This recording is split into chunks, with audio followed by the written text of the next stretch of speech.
Howdy, how's it going, everyone? There in Global Hack Week land. It's Global Hack Week Data Week. Day 3 is coming to a conclusion with this amazing workshop that we have coming up. I know that there are some comments and questions in the comment section here. We've got folks asking if there is anything they need to set up to download while they wait. Don't worry, everything that you need, all of the information that you're going to need to participate in this next workshop is going to be provided to you during the workshop itself. So please stay tuned.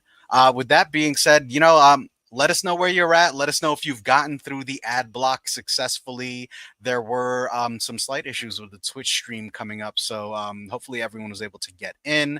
I hope y'all enjoyed your previous workshop with Alberto. That looked like a lot of fun, learning MATLAB and things like that. So definitely something that is going to kind of carry over into this stream is learning about a couple of other really cool tools that you can use in order to sort of manipulate data and work with data.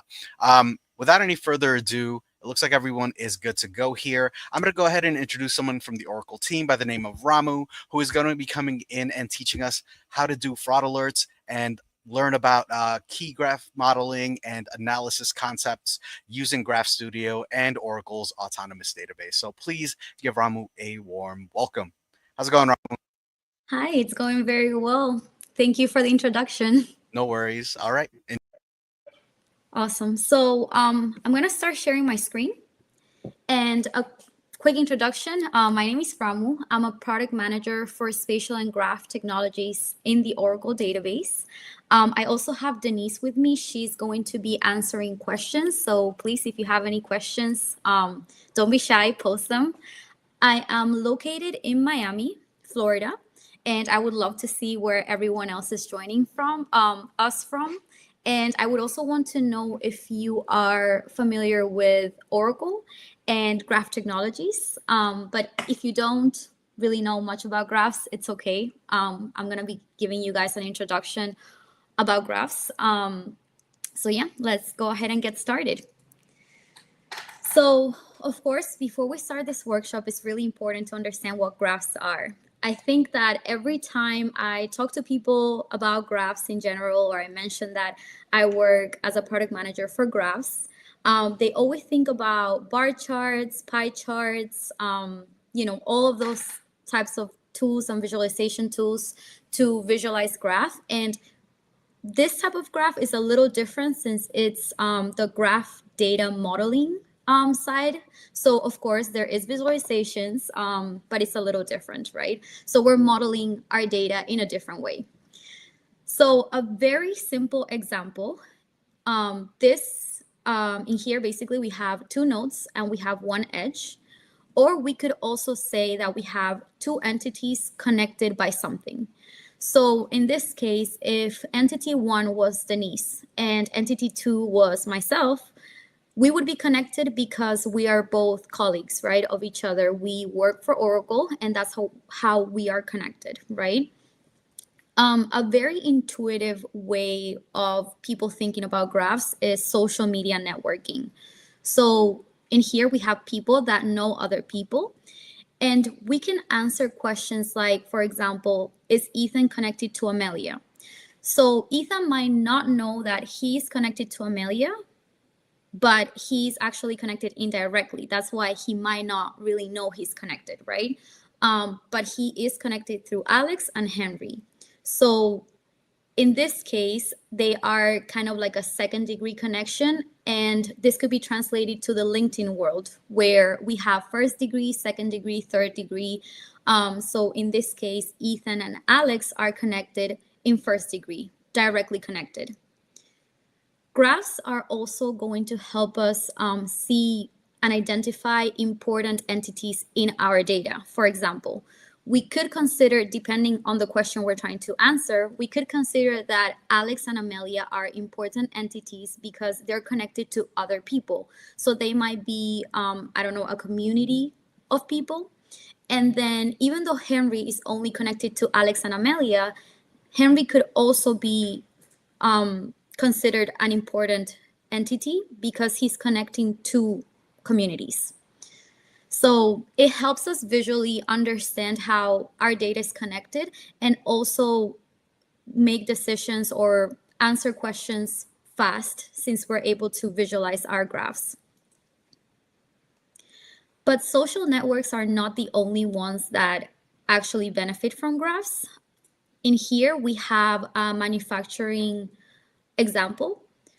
And let's say that if we were thinking about production and we're trying to produce a phone, right? But we're trying to change one part of our phone, of the production of our phone, we need to understand what parts are going to be affected.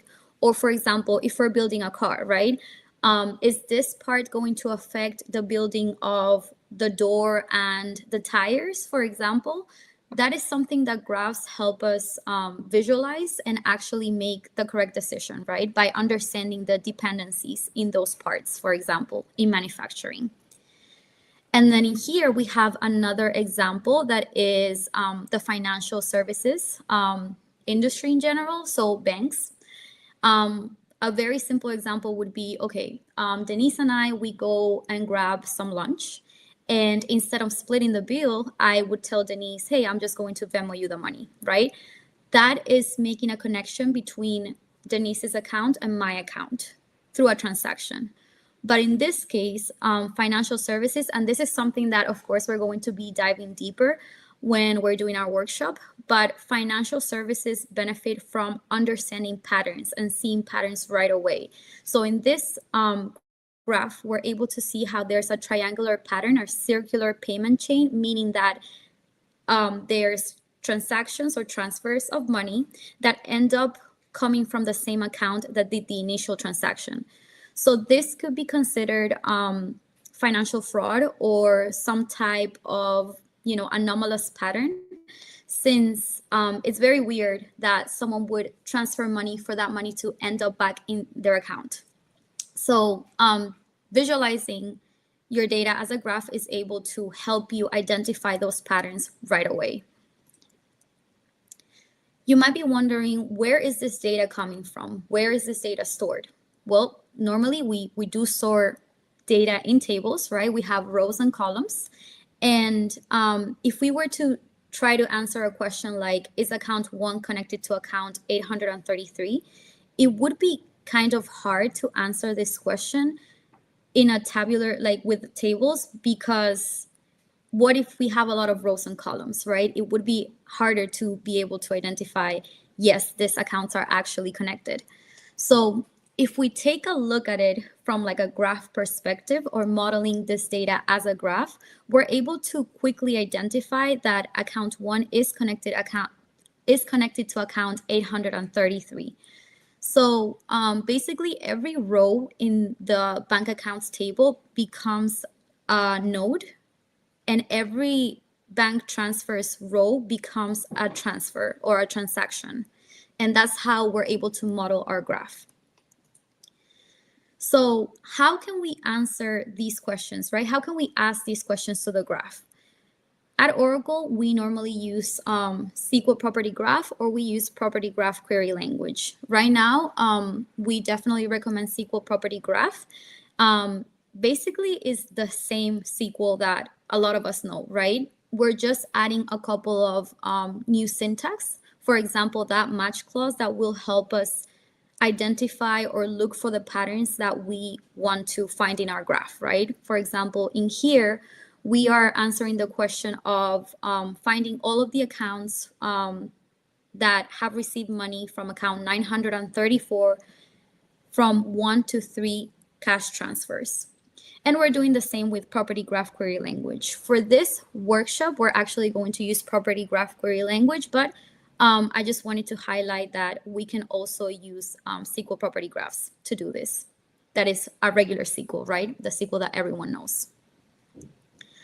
So the power of being able to use this new syntax for SQL is the fact that if we look at the right hand side of our slide, to answer this question, we would be using 12 joins and 3 union alls, compared to on the left where we're only using 4 lines, right? And this also applies for PGQL. It's pretty more straightforward to be able to query this type of question as a graph.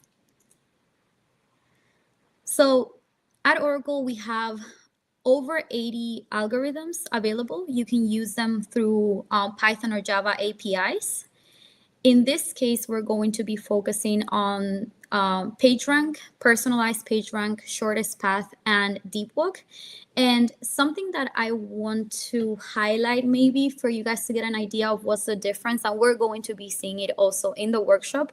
But for PageRank, imagine you are planning a trip, right?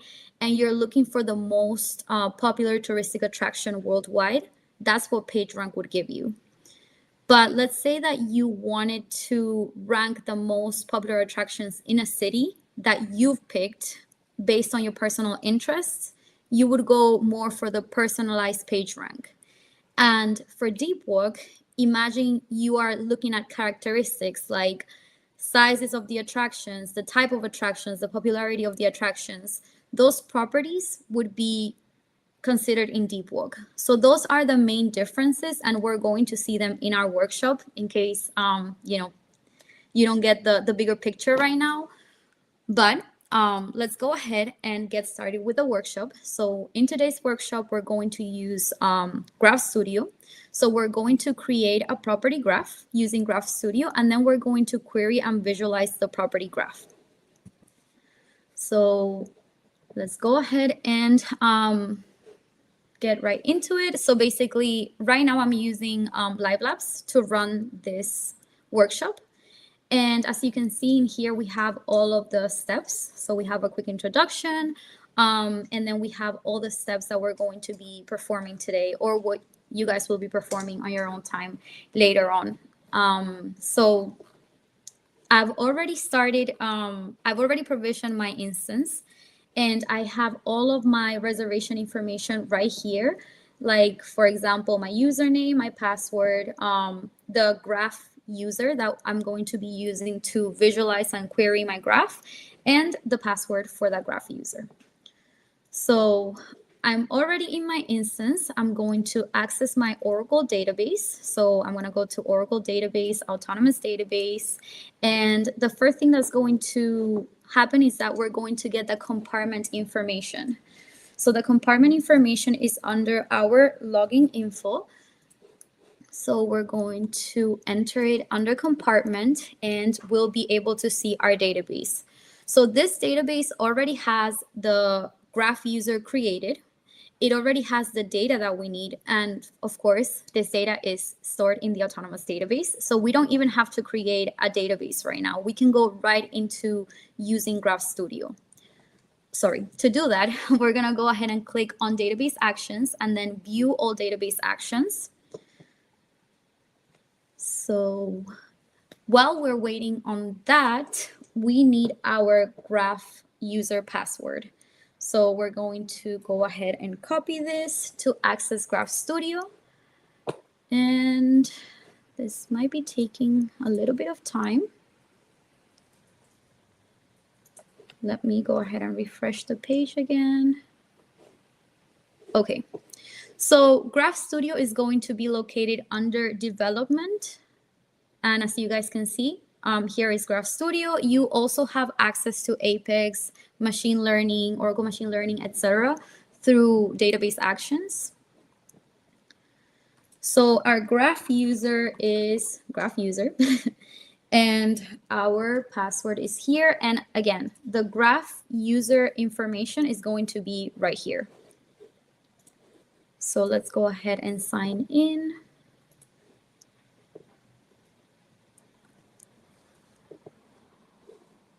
Let me refresh my page again.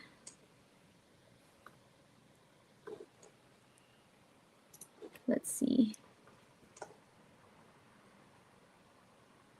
Looks like my connection is a little slow today. Okay, so this will take us to the landing page where we're able to see that we have graphs, notebooks, jobs. Today we'll be focusing on the creation of graphs, and we're also going to use notebooks to query and visualize our graph. So let's go ahead and click on graphs and click on create graph. We're going to give our graph a name. In this case, sorry, I'm just going to use lowercase. We're going to give our graph our name of bank graph. And this is important because we already have a notebook. That notebook is going to be using this information, the bank graph information. So we need this name to be accurate. And here we're just going to see the users that we have created that are linked to our autonomous database. In this case, our data is under graph user. We're going to be selecting both bank account and bank transactions and click next. And as you can see in here, the graph modeler has already identified which one is the vertex table or the node table and which one is the edge table that will be transfers. So this happens because we've already applied the primary keys. So the database understands what the primary keys are in the table. And there's also some foreign constraints, so key constraints for the modeler to understand which one is the edge table and which one is the vertex table. So we can go ahead and click in our tables. In this case, let's say that I wanted to name my vertex label to be accounts and my transfers tables, transactions tables to be transfers. Okay. And this is also an important part because we will be using the word transfers in our queries. So make sure that this is also matching correctly. And as you can see, we can also see all of our properties in here. So you can decide whether you want to delete any properties while you're creating your graph or keep all of the properties. In this case, I'm keeping all of my properties. You also have the option to customize your query. If you want to, your create property graph query. If you want to, or if you want to see how we created the graph, this is the way to do it under source. And you can also view how the graph is going to be created. So in this case, we have accounts that are transferring money to other accounts. Let's go ahead and click next. We get a summary. Everything looks good. We're going to create our graph. So now that our graph is created, we can go ahead and click in notebooks.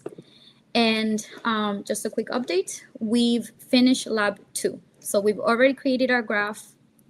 Everything looks fine. So we're moving into lab 2.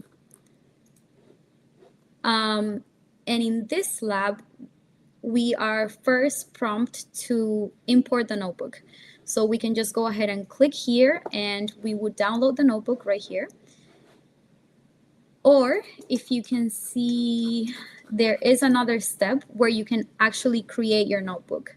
So if you don't want to load the notebook, you can create the notebook, give it a name, and then run each paragraph one by one. We have all of the instructions here. Just because I don't have a lot of time, I'm going to just import my notebook. So in this case, I'm importing my notebook. And it's creating a compute environment. This is going to allow us to run graph algorithms, to run graph queries, etc. So here's our notebook, right? And the first step is to go ahead and load our graph into memory. So loading our graph into memory will help us basically run those graph algorithms that we want to run, right? And the something that I want to highlight is that we're actually using Python to do this. So that's how we're able to load the graph into memory. After the graph is loaded into memory, what we're going to do is we're going to get a quick idea of how this graph looks, right? So in here, I want to highlight the match clause where we're just basically saying, show me up to 100 nodes where one node is transferring money to another node. So if we take a look at this graph, we're able to see how we have 100 nodes, right? Or 100 vertices, and they're transferring money in one hop, right? We've only basically said that we want only one hop, so only one transfer. And if we right click on these accounts, we're able to see a little bit more about our account. So in here we have the properties, we have the values of our properties, and we can also click on our transfers to see the properties of our transfers. We can also zoom in, zoom out, etc. So in this example, we are actually using bind parameters, meaning that in this case, we're basically saying that we want account 534 to be the one initiating a transfer. As you can see here, A would be account 534, and we're saying that account 534 is equal to B2. So we're looking for a circular payment chain, right? So it starts with the same account it ends. And as you see, that's what's happening in here visually, right? We're transferring account to this, we're transferring money to this account that is transferring money to this account that is transferring money to this account. And we can just go ahead and change this value and run it again if we wanted to. So I recommend you that if you want to play around with this query, you should definitely do that. Maybe you'll find some interesting information. So let's start by let's start with our story, right? We're going to find fraudulent accounts, right? So fraudulent accounts in this case would be accounts that are doing a lot of transfers, accounts that are doing a lot of circular payment transfers. Like I said before, you are sending money and then the money is returning to that account. So it looks kind of suspicious, right? From a financial perspective. This could be a sign of money laundering. This is something that banks look into a lot, right? So the first query that we're going to run is in degree and out degree, and this will help us understand the number of transactions or the number of transfers of money, right? So in here, our result is showing that account 387 and 934 have the highest number of transfers or transactions, meaning that they are transferring money and they're receiving money. In this case, 44 times, right? So let's say that we wanted to pick 934 to look a little bit more in depth at this account and see if it's actually fraudulent. So we're going to continue by asking to find a circular payment chain of 4 that is starting and ending in account 934.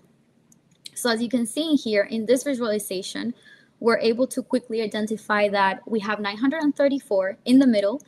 And also a really quick thing that you should definitely play with if you're interested whenever you're running this lab is highlights. Highlights are super useful because in this case, we're able to identify 934 because it's bigger and is in the color red. So going back to this visualization or this query, we see 934, right? We are transferring money 1, 2, 3, 4 times. So that's where our 4 hop length is coming in, right? And as you see, we're also specifying it right here. Then let's say that we wanted to see if there's any 5 hop transactions or transfers happening, right? We would do basically is the same query. We're just changing it to 5 hops, right? And as you guys can see, there's a lot of transfers, right? There's a lot with this pattern. So this is starting to feel very suspicious because they're using more accounts to transfer money. This could be a way of maybe not making it seem that suspicious because not everyone is going to be looking at 4 or 5. Maybe someone's just trying to pinpoint some length. So it's pretty interesting to see that they're having a lot of 5 hop payment chains or circular payment chains. So now we're going to apply PageRank, right? So before we spoke about what PageRank was, PageRank is going to identify the most influential account from all of our graph, right? And it's going to, well, not really from identify, but actually give a score to every account depending on how important they are. So in this case, we're using Python to do that. And here we're applying PageRank, and we're displaying the results as a table. So as you can see in here, taking a quick look, we see again account 387, account 934, and account 135. Those were the top accounts with the most transfers or transactions in general, right? So this could tell us that PageRank is having into account the number of transfers that these accounts have done, right? And it's kind of giving us like a confirmation that these accounts are a little suspicious. So let's say that we continued with account 934, right? In this case, we're trying to see if account 934 has been in any transfers of 6 hops, right? And if we take a look at this graph, we're also highlighting the page rank for other accounts that might have a higher page rank. So here we have account 934, and we have a couple that have been highlighted. And we did this through highlights. As you can see in here, we have a highlight saying that if we find any nodes that have a page rank of over this value, please show them to me. So we're able to identify them pretty fast. And if we right click, before we didn't really have the page rank value, now we are able to see that page rank value. So highlights are very, very useful. And again, in here, we're just comparing our in degree, out degree to the PageRank algorithm, right? The results. And as I highlighted before, we have account 387, 934, and 135 in both lists, right? In this one, we have account 406. That is also pretty interesting, right? Because it's a new value that we're entering, or it's showing up with PageRank. So in here, we're trying to actually see whether there's any short path where account 934 has sent money to account 387. And this could be interesting because we could actually identify these two as suspicious accounts too, or accounts that could have a lot of value in the sense of like fraudulent transactions. So that's why we try to see which ones have the shortest path, even though they haven't been identified in other algorithms or other queries that we've run. In here, we're also able to say, instead of just find me the shortest path, we can say find me the shortest top 3 paths. And this would be the visualization for that. And same here, we're doing the same, but with the top 5 paths. And as you guys can see, a lot of circular payments going on from different accounts, etc. So now that we know that account 934 and 387 are suspicious, right? Now we can confirm that they are actually committing fraud because we have a lot of information to back this up. Now we're going to use personalized page rank, right? So this is where we actually say, hey, this is the city I'm looking attractions for. So you're kind of giving it more of like a direction of what you're looking for, right?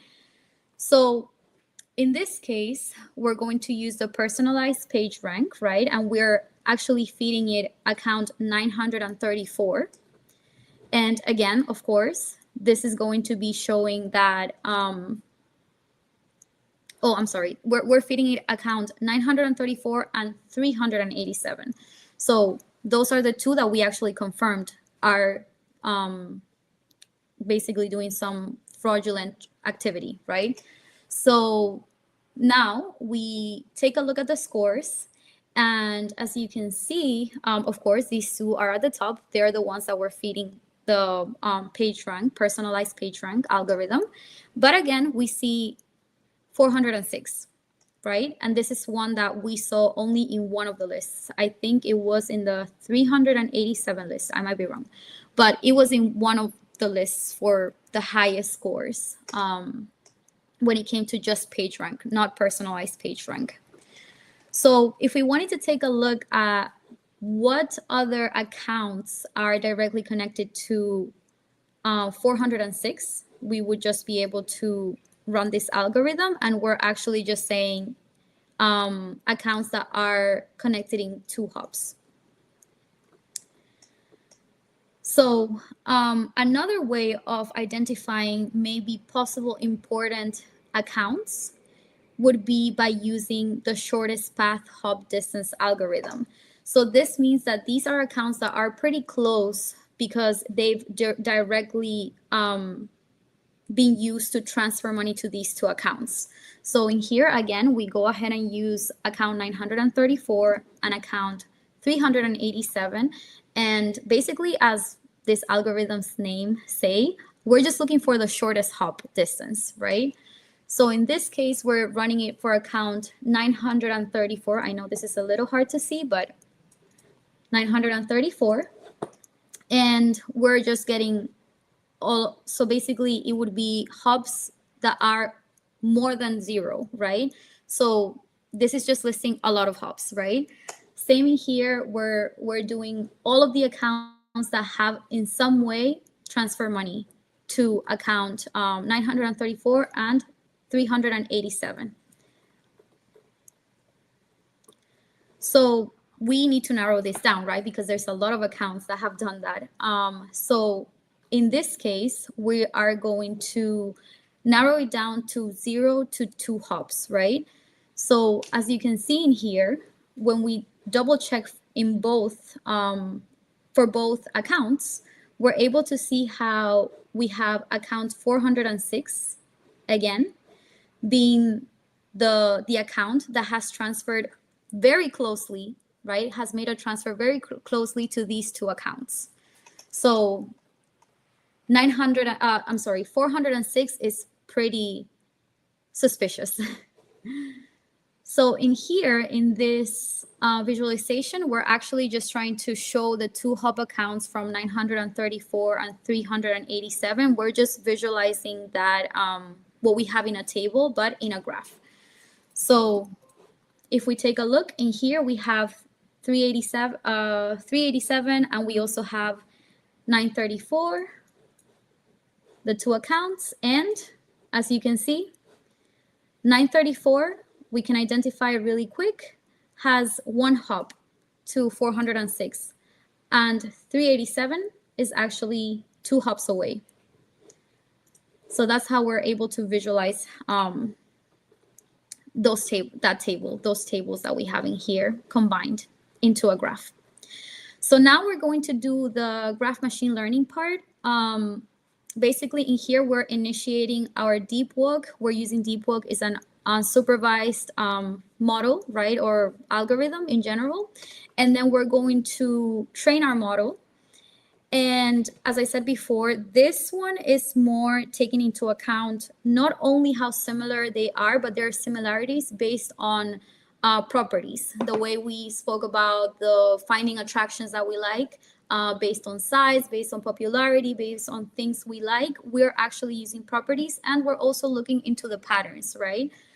But that is the difference between the 4 algorithms, I guess, but the 3 would be PageRank, personalized PageRank, and deep walk. Those are the ones that are trying to identify it by score, by assigning a score to an account compared to shortest path, where we're just looking at, how close they are to a certain account.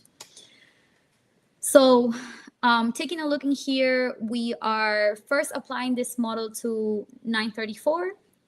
And we see how, again, we get 387. So we can extra super confirm that 387 is a fraudulent account, right?